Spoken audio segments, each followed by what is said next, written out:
ចំណុចមួយទៀតខ្ញុំសូមឲ្យវិនិយោគិនសូមជ្រើសរើសកម្ពុជាជាគោលដៅនៅក្នុងការពង្រីកនៅខ្សែចង្វាក់ផលិតកម្មបន្ថែមទៀតហើយជាពិសេសលោក Whitcraft ក្រុមហ៊ុន Ford នៅទីនេះបាទមកបានប្រហែលឆ្នាំជាមួយគ្នាហើយខ្ញុំសង្ឃឹមថានឹងបន្តទៅទៀតបាទហើយឡាន Ford ក៏ដោយគាត់និយាយអញ្ចឹងគឺថាលក់បានដាច់ច្រើនមិនដោយចៃដន្យទេព្រោះប្រជាពលរដ្ឋមានជំរឿសខ្ញុំចាំពេលដែលខ្ញុំទិញ Ford Valtrac មុនគេអ្នកលក់នៅផ្លូវរុស្ស៊ីគាត់យកទៅបង្ហាញខ្ញុំនៅបន្ទាយកាលនោះខ្ញុំមើលពី3 model ហើយឡានអាមេរិកខ្ញុំធ្លាប់តែជិះឡាន Jeep Grand Cherokee កាលខ្ញុំនៅនោះតែខ្ញុំទិញ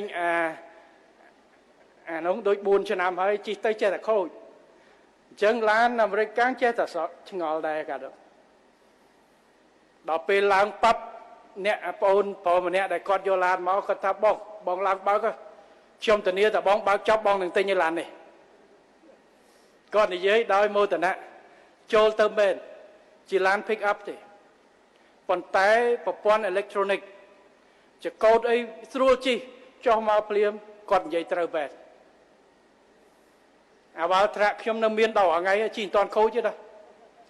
បើគិតគីឡូចង់20ម៉ឺនដែរព្រោះការខ្ញុំពីមុនជប់ចុះតាមមូលដ្ឋានខ្ញុំជិះអាដឹងក្រោយមកខាងអង្គរៈគាត់នៅបន្តរហូតហើយអត់ទាន់មានបញ្ហាអញ្ចឹងគុណភាពធន់